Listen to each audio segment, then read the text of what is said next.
Assalamualaikum warahmatullahi wabarakatuh. Sahabat beriman, Rasulullah Shallallahu Alaihi Wasallam adalah suri teladan bagi umat Islam. Beliau mengajarkan serta mencontohkan adab-adab dalam menjalankan aktivitas sehari-hari, termasuk juga adab ketika hendak minum. Beliau melarang umatnya bernapas dalam gelas ketika sedang minum. Lantas, apa alasan Rasulullah Shallallahu Alaihi Wasallam melarang bernapas dalam gelas? Apakah larangan tersebut berhubungan dengan kesehatan? Lalu bagaimana Rasulullah mencontohkan adab minum yang benar? Temukan jawabannya dengan menonton video ini hingga akhir. Tentunya hanya di channel Islam Populer.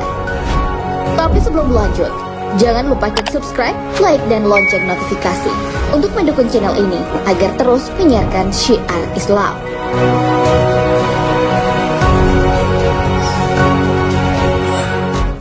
Rasulullah Shallallahu Alaihi Wasallam melarang bernapas dalam gelas. Larangan bernapas saat minum tentu punya alasan kuat. An-Nawawi Asy-Syafi'i dan Ibnu Al-Arabi Al-Maliki menjelaskan bahwa larangan bernapas dalam wadah air minum berkaitan dengan etika kesopanan dan kebersihan. Dari Abu Qadarah Al-Ansyari, Rasulullah Shallallahu Alaihi Wasallam bersabda, "Jika salah seorang di antara kalian minum, janganlah bernapas dalam wadah air minumnya." Hadis riwayat Bukhari dan Muslim.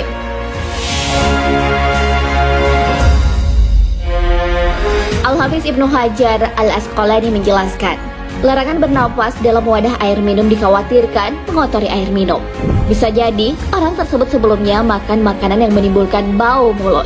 Alasan lainnya, karena bisa saja nafasnya menyemburkan bau yang tak sedap. Berdasarkan ilmu pengetahuan, aktivitas bernapas terdiri dari dua hal, yakni menghirup dan menghembuskan. Menghirup adalah memasukkan udara bersih yang penuh dengan oksigen ke dalam paru-paru. Ini berfungsi untuk energi yang dibutuhkan tubuh. Sementara menghembuskan adalah mengeluarkan udara kotor dari paru-paru berupa karbon dioksida. Para ilmuwan menjelaskan, jika air dalam gelas bertemu dengan udara hembusan napas berupa CO2, akan menghasilkan asam karbonat atau H2CO3. Asam karbonat ini sama dengan asam arang dengan cuka yang menyebabkan minuman itu berubah menjadi asidik. Jadi, ketika bernapas dalam gelas, maka dia ikut menghirup asam arangnya sendiri. Hal tersebut jelas tak baik bagi kesehatan paru-paru dan organ tubuh secara umum.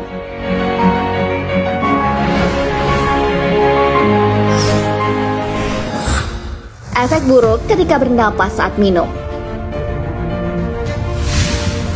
Islam mengatur segala aktivitas manusia dengan baik. Adab minum pun bahkan tak luput dicontohkan oleh Rasulullah Shallallahu Alaihi Wasallam.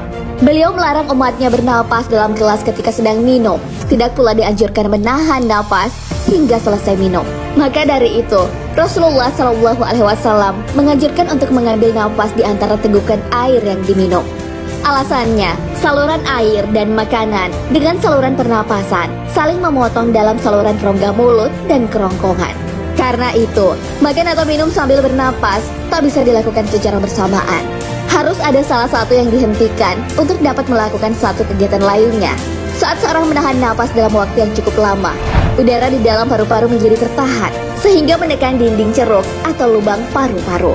Akibatnya, paru-paru akan mengembang dan secara perlahan akan kehilangan kelenturannya.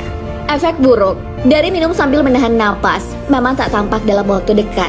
Akan tetapi, jika hal itu terus dilakukan dan menjadi kebiasaan, gejala emfisema atau pembengkakan gelembung paru-paru karena adanya udara mulai tampak. Kondisi tersebut membuat liver atau organ hati mengalami pembengkakan. Akibatnya muncul gangguan edema atau pembengkakan akibat kelebihan cairan di seluruh bagian tubuh.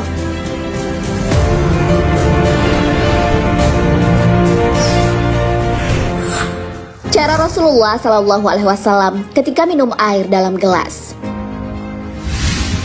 Larangan bernapas dalam wadah air minum berhubungan dengan etika sopan santun dan efek buruk yang ditimbulkan. Rasulullah Shallallahu Alaihi Wasallam pun mencontohkan adab minum yang baik dan benar. Anas bin Malik radhiyallahu anhu menceritakan, biasanya Rasulullah Shallallahu Alaihi Wasallam bernapas 3 kali ketika minum, dan beliau bersabda, sesungguhnya dengan begini haus lebih hilang, lebih lepas dan lebih enak. Hadis riwayat Al-Bukhari dan Muslim. Dari hadis tersebut menjelaskan Cara minum Rasulullah Shallallahu Alaihi Wasallam dengan meneguk air, lalu berhenti dan keluarkan napas di luar gelas. Lalu teguk lagi, lalu berhenti dan keluarkan napas di luar gelas. Kemudian teguk lagi, lalu berhenti dan keluarkan napas di luar gelas. Adapun hukum minum 1 kali tegukan dijelaskan dalam sebuah hadis. Jika salah seorang di antara kalian minum, janganlah bernapas di dalam bejana tempat minum. Jika ia ingin mengulang tegukan, maka singkirkan dahulu bejana dari mulut untuk bernafas. Kemudian teguk lagi jika ingin. Hadis riwayat Ibnu Majah disahihkan Al-Albani dalam Sahih Ibnu Majah. Nah, sahabat beriman, sangat detail surat teladan dari Rasulullah SAW untuk larangan minum sambil bernapas dalam wadah ternyata memiliki efek buruk bagi kesehatan. Namun juga tak dianjurkan minum sambil menahan napas. Yang demikian itu sama halnya dengan cara minum seekor unta. Dari Ibnu Abbas bahwa Rasulullah SAW bersabda, "Janganlah kalian minum sekali tegukan sampai air habis, seperti cara minum seekor unta.